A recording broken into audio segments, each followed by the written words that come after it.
જય માતાજી મિત્રો, કેમ છો બધા? મજામાં? તો મજામાં જ હશો. તો અમે પણ મજામાં જ છીએ. અમે જો નાઈ ધોઈને તૈયાર થઈ ગયા છીએ ને આજ અમારે જવાનું છે ગોપનાથ મોરારી બાપુની કથા સાંભળવા. તો જો હું તૈયાર થઈ ગઈ અને રવિ તૈયાર થઈ ગયા છે અને હવે અમારે બધાને જવાનું છે કથામાં. તો મિત્રો અમારે જવાનું છે કથામાં. તો અમે જો બે તૈયાર થઈ ગયા છીએ અને અમારો કાનો પણ તૈયાર થઈ ગયો છે અને મેં કીધું આજ ગોપનાથ જઈ આવી, બીજો દિવસ છે તે કથામાં. તો હાલો આપણે જઈ કથામાં. તો અમારા વિડીયોમાં બન્યા રહેજો. તો મિત્રો ગોપનાથ પહોંચી જશે અમે. તો પહેલા તો અમે દર્શન કરી આવીએ. જય ભોલેનાથ. તો મિત્રો કોમેન્ટમાં તમે પણ જય ભોલેનાથ લખી નાખજો.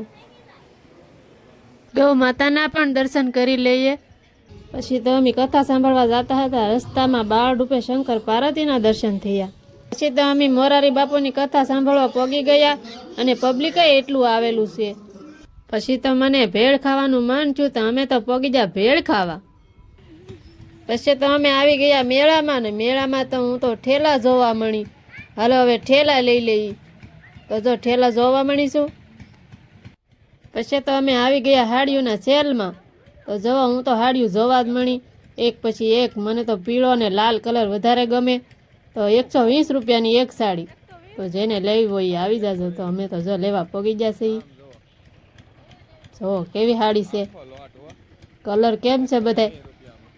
હે ભાઈ, હાડીનો ભાવ શું છે? 120 રૂપિયા બધી હાડી ગમે લ્યો. તો મિત્રો ગમે હાડી લઈ 120 રૂપિયા. પછી તો આપણે આવી ગયા બીજી દુકાને. તો ના તો બેન હુતેલા હતા. તો હું તો મારા હાથે જોવા મળી કુર્તી. તો કુર્તીનો કલર તો પહેલાં આપણે લાલ જ પકડ્યો. પછી તો આવી ગયા અમે બાળકોના કપડાં જોવા. તો જે દુકાનમાં આવી ગયા છે. અમારા કાનાને આવા કપડાં તો નથી ગમતા. પછી તો હું આવી ગઈ બ્લાઉઝ લેવા. તો અહીંયા તો કલરના તૈયાર બ્લાઉઝ મળતા હતા. હું તો બ્લાઉઝ જોવા મળી કેવો કલર ગમે એમ તો પહેલાં જોવું પડે ને.